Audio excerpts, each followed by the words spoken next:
warahmatullahi wabarakatuh. Hai guys, kali ini saya akan menjelaskan secara umum tentang globalisasi ekonomi dan bisnis internasional. Globalisasi merupakan kondisi saling tergantung dalam jaringan internasional yang meliputi transportasi, distribusi, komunikasi, dan ekonomi yang melampaui batas teritorial negara. Globalisasi ekonomi merupakan kerja internasional yang melibatkan banyak negara. Globalisasi ekonomi timbul karena adanya bisnis dalam skala global. Perusahaan multinasional semakin banyak, contohnya Coca-Cola, Morris, Caltech, dan lain-lain. Pendorong globalisasi yang pertama, dorongan pasar. Perusahaan berlomba-lomba untuk memperebutkan pasar global. Strategi yang mereka gunakan yaitu menggunakan iklan global. Semakin mengglobalnya suatu iklan, semakin kuat merek-merek yang mendunia. Yang kedua, dorongan biaya.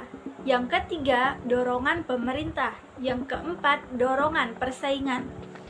Perusahaan-perusahaan banyak yang melakukan kerjasama untuk mengalahkan pesaingnya. 5. Dorongan lainnya. Contohnya teknologi.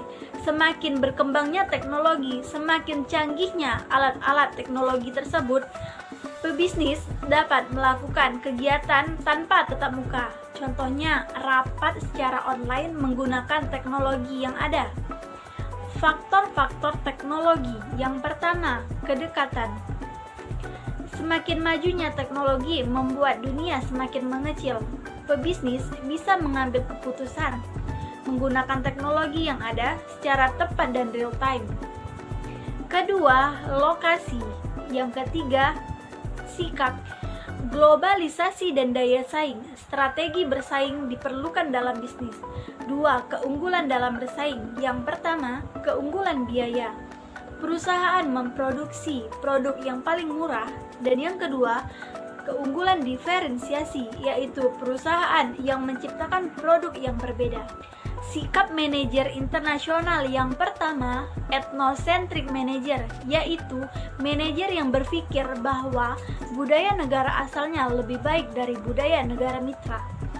Yang kedua, polycentric manager, yaitu manajer yang berpikir bahwa negara mitra dan negara asal memiliki budaya yang berbeda. Yang ketiga, geocentric manager, yaitu manajer yang berpikir bahwa negara mitra dan negara asal memiliki budaya yang berbeda, tetapi juga memiliki kesamaan budaya dalam aspek tertentu. Konsep dalam bisnis internasional. Yang pertama, neraca perdagangan. Yang kedua, neraca pembayaran. Yang ketiga, nilai tukar. Yang keempat, keunggulan absolut dan keunggulan komparatif.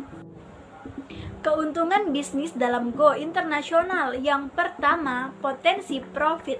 Yang kedua, potensi margin. Yang ketiga, stabilized demand. Yang keempat, raw material. Yang kelima, teknologi. Yang keenam, production efficiency. Berbisnis dalam internasional juga memiliki beberapa hambatan. Yang pertama, bahasa, adat dan budaya, kurs, politik, proteksionisme.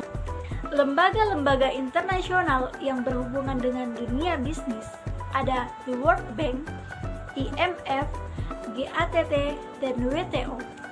Sedangkan aliansi-aliansi ekonomi ada AFTA, NAFTA, dan Masyarakat Eropa. Itu tadi merupakan gambaran secara umum tentang bisnis internasional.